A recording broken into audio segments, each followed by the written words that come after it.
What food isn't worth the effort to be homemade? I made my own chipotle aioli after having a sandwich in a restaurant and loving the sauce. Food processor, eggs, oil, seasoning, and some trial and error resulted in a pretty good sauce and a lot of cleanup. I later learned the restaurant just mixes chipotle powder into Hellmann's mayo. I hope to one day read the whip of miracles on a menu. And I'll be sure to ask the server who is Miracles, pronounced like an ancient Greek hero. The author of the book Make the Bread by the Butter combed through dozens of typical foods and determined which ones are worth producing yourself and which should be purchased. Strongly suggested. The book also includes recipes and color commentary, and it's a lot of fun. Is it worth writing my own book or just buying a pre-written one? First you should develop your own language to write it in. It's better that way. Phyllo pastry. Even Paul Hollywood says to just buy it frozen because it's not worth it. Also Gordon Ramsay says the same thing.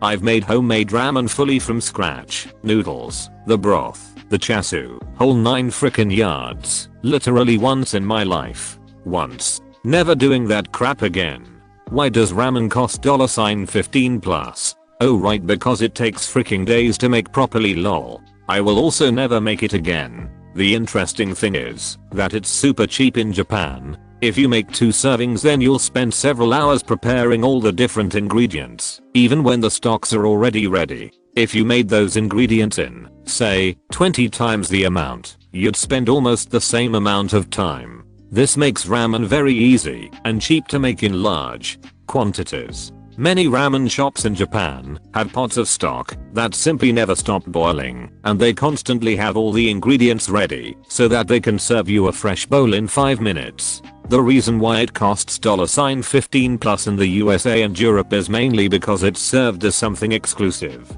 In Japan you get great ramen for half the price because ramen is seen as the informal type of meal that you have quickly during your lunch break. Once we made homemade Coca-Cola. It was amazing to see the absolutely crazy different flavors that go into it, and this crazy broth, to slowly become such a familiar smell, came out right on the money. Then we went and bought some Cokes. My dad made root drink once. While it was delicious, a bunch of the bottles exploded.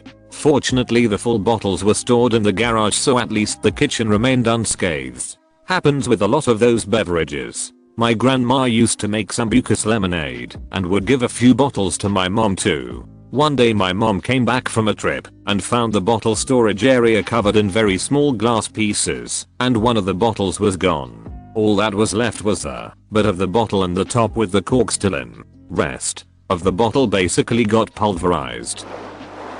Why should I pay $10 for pad thai when for $15 I can buy the ingredients and make a much worse pad thai? I love that tweet. Every time I make anything from scratch I think of that tweet. I've had multiple people try and make tater tots. You can't recreate the magic with low effort. Yeah, if I want tater tots and don't have any frozen tots to stick in my air fryer I'm just going to make hash browns. It's not the same, but it's close enough, and hash browns are way easier. But they gotta be crispy hash browns, none of this half-cooked soggy crap. Crackers. I made them from scratch, and it was more trouble than it's worth. This is my number 1. Takes a while to make, seconds to eat. The only crackers I've made that are worth it is a Rainforest Crisp knockoff, because those things are super expensive. You mean Raincoast Crisps? We get them for a good price at Costco. Anything with puff pastry. Croissants. I spent hours trying to make those ones once, and the result tasted fine, but they weren't croissants. Getting the layered puff pastry right is beyond my skills and it's an absurd amount of work. Now I just buy some, if I want some. I'd say just puff pastry in general. The pre-rolled stuff from the supermarket is more than good enough. So many TV chefs, for instance Jamie Oliver, say that they use shop-bought puff pastry at home. Disclaimer, I'm not suggesting they use it in their restaurants. I'm the kind of guy to go all the way in making things myself. Bread, pasta, pizza, burger buns, flour tortillas, sushi, etc. all from scratch. Never again am I trying to make mochi ice cream. Hard, long and frustrating. I asked my boyfriend if he thought it would be hard to make the other day. Guess I have my answer lol. If you buy one of the mochi making kits, it's really easy, fun, and delicious. I've been trying to make steamed buns, and it's hella hard. Steam a basket, making the dough, and sometimes it just doesn't come out right. I wish my town had more Vietnamese places. I made char sui pork buns once, and it took ages for something that still came out so crappy. They tasted right, but they were so huge, and not that beautiful white color. In my local Asane supermarket I found that I can buy them for PS 2.5046. FYI, the beautiful white color comes from an extra refined Hang style bleached flour. Find it at an Asian market and you should get the appropriate color and texture. For me, anything fried. Deep frying at home takes way too long, and it usually doesn't taste that much better than store-bought stuff. Also macarons, frick those little guys. They take hours and don't even rise half the time. The effort isn't what makes frying things suck, it's the fact that I now smell like a fried thing from standing over it. The whole house does for hours lol.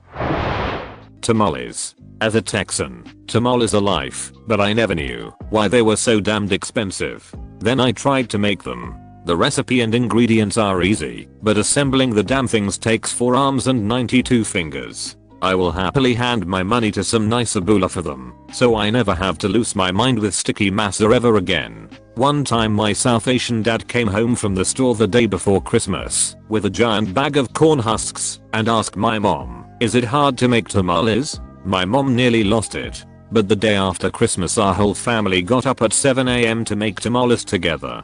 I think I'd only do it again with a large group and a bit more of a heads up.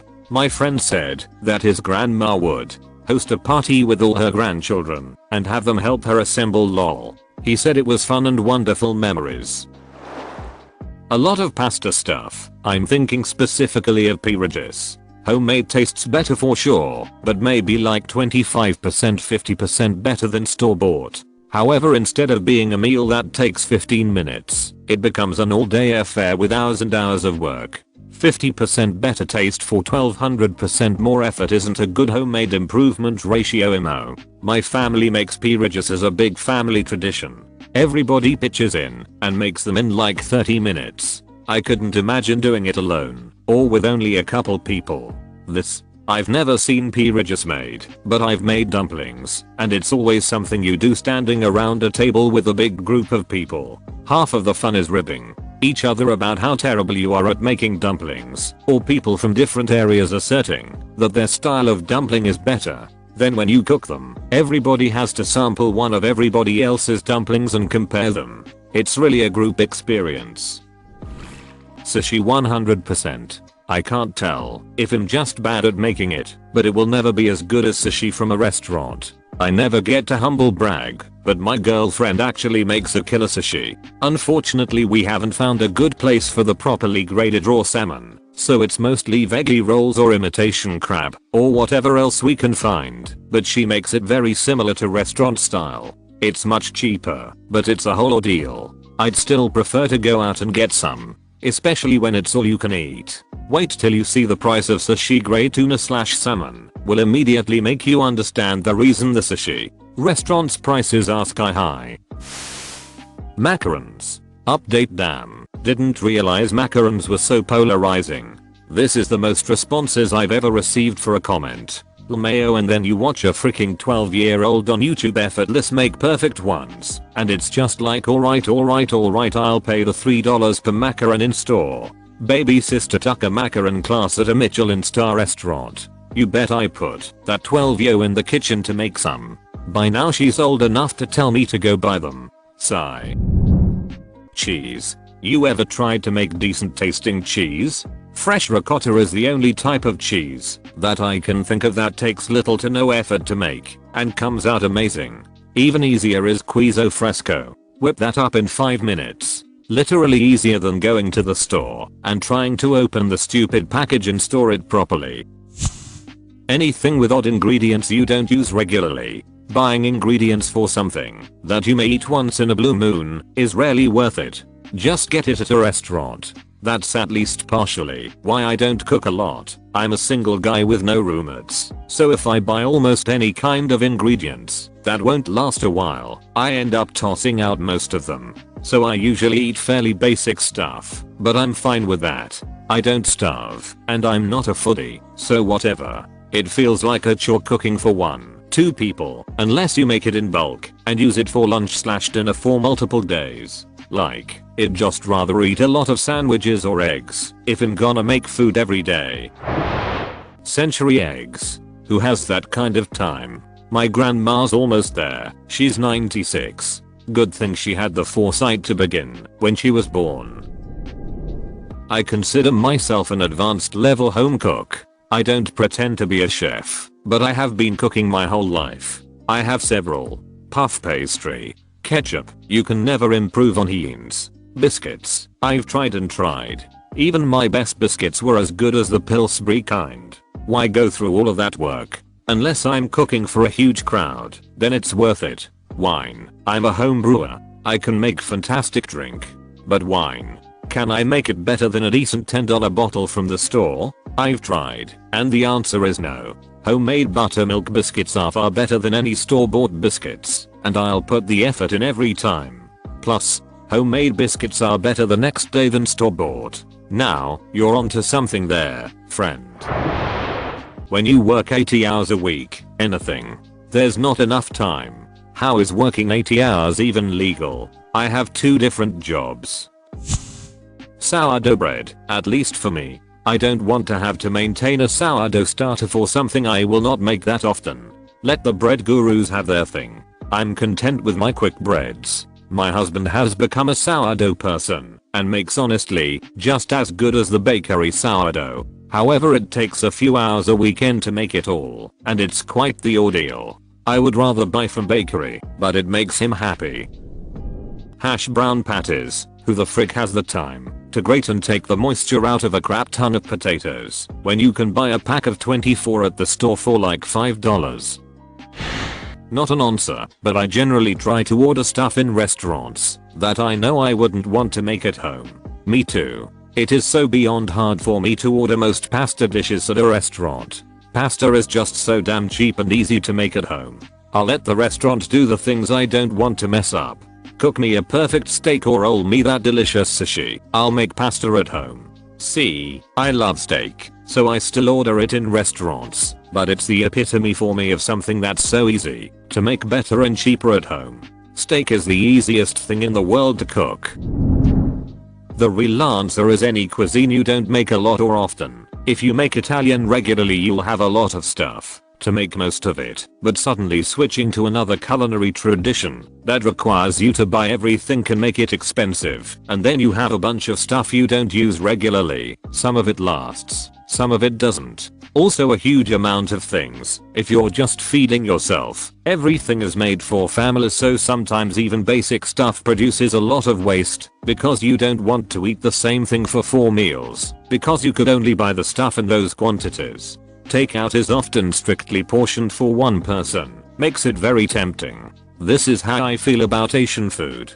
I can do it, but it's a lot of effort and it still doesn't taste as good as the food from actual Asians making it at the restaurant down the street.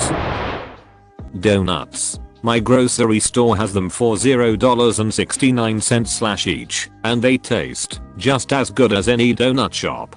I'd spend that much just in ingredients.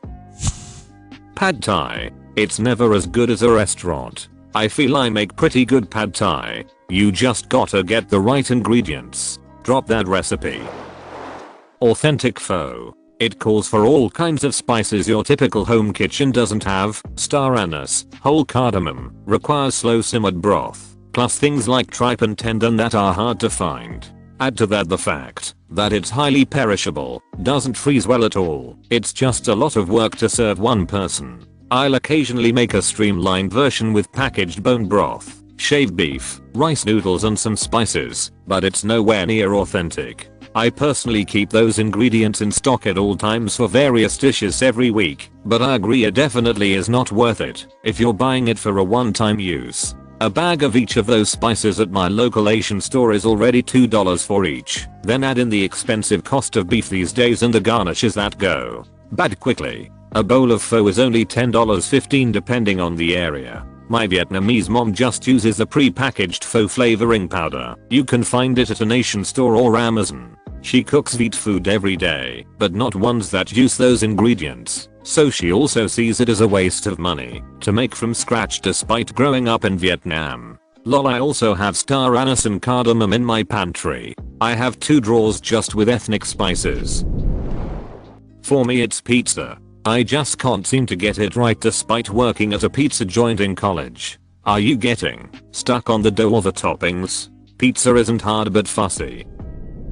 Kimchi. It's messy and take a whole day. There's a reason why Koreans set aside a day for making it and make enough to last half a year at least. There was a farmer's market near me where they were selling artisanal kimchi and I just laughed. Making kimchi is the opposite of small batch. You make as much as you can possibly store and control how quickly they ferment. I get it though. If you grew up eating the one your mom made from a family recipe, other kimchi will taste different and some might even taste not that great for you. But honestly, it's worth cutting that tether and getting used to factory made kimchi, still made by a bunch of old ladies, except in an industrial scale, because once you get used to it, it's still pretty good. I will however forever hold in my heart the memory of kimchi making days when my mom would work the whole day salting cabbages and mixing up the stuffing and make me a plate of the fresh stuffing wrapped in the wilted, salted cabbage leaves. Sam. It's an amazing treat only available on the day they make kimchi. My local Korean mart is owned by a tiny lady who makes kimchi regularly. Frustrated with not finding a good vegetarian option, I talked to her and she offered to make a batch without meat or fish sauce. It's freaking amazing. 10/10ths. I love this woman. Anything with phyllo dough or puff pastry, frick making them from scratch. Croissants. I love baking as a hobby and that's one of the few breads that I think is just not worth the effort and I'm rubbish at it. The problem is it's almost the same effort for 6 as it is for 60, but they don't keep. Chinese food. I was craving some dishes during the pandemic and started looking at recipes. With all the sauces and spices they use, it's much easier and cheaper just to get takeout. Chinese is actually pretty easy and cheap at home. That's why the restaurants are all over the places. The secret is to pre-make your main sauces in large batches minus the cornstarch. I keep a basic light chicken base sauce, chicken, shrimp dishes, and beef base sauce, beef, pork dishes, on hand, and maybe a sweet and sour sauce too if you need that. With those, I can make any sauce I want using ginger, garlic, sugar, cornstarch, and chili oil combinations. These things just stay ready in the kitchen at any time. Then I just buy whatever meat and veggies are on sale or use up leftovers for quick stir fries. Baklava. It's so damn good, but I hate making it. For a long time I was obsessed with the baklava from a local Greek restaurant owned by an Albanian family. Ordered catering for my kids' school teachers during conferences and made sure to get them tons of baklava. It came in big boxes from a food service company and I feel like I'm living such a lie. Still good though. Eggs Benedict. Making hollandaise sauce. By the time you factor the cost of the eggs, butter, English muffins and ham, you're almost as the cost of buying it at a restaurant. It's funny, cause since I started making those at home, without the homemade sauce, I feels like it's not worth it at a restaurant, unless it's a fancy kind of eggs Benedict, like with foie gras. But I will serve mine with homemade, pulled pork or bacon instead of ham. Adding foie gras to eggs Benedict is to cardiac arrest as holding a metal pole in a vacant field during a thunderstorm is to being electrocuted. Angel food cake. I once made one for a friend's birthday from scratch. It took a long time to make, and when it came out of the oven I was excited because it tasted exactly like the box mix angel food cake. And then I realized that I spent 7x the money on the scratch ingredients, and it took me so much longer to make the cake from scratch than it does from the box, and I promised myself I would never make it from scratch again. Oh my god. I was out with my sister once at a bakery in deep covered times, and she bought a make it yourself cake kit from the bakery, one of their recipes. She read through the directions and decided she wasn't skilled enough, so she passed it off to me. I'm an ambitious baker, and she taps out at box cake. Turned out it was an angel food cake. All I had was a bundt pan, and I spent the whole damn day whisking powdered egg whites. It kind of tasted like feet, but it had this amazing marshmallow meringue topping. Topping was worth it, cake was not. Beef Wellington. It's a lot of work, there are special ingredients to buy, and the risk of messing it up is high. I made it once, and even though it turned out great, I swore I'd never make it again. I'm going to disagree on the special ingredient part. What specifically are you referring to?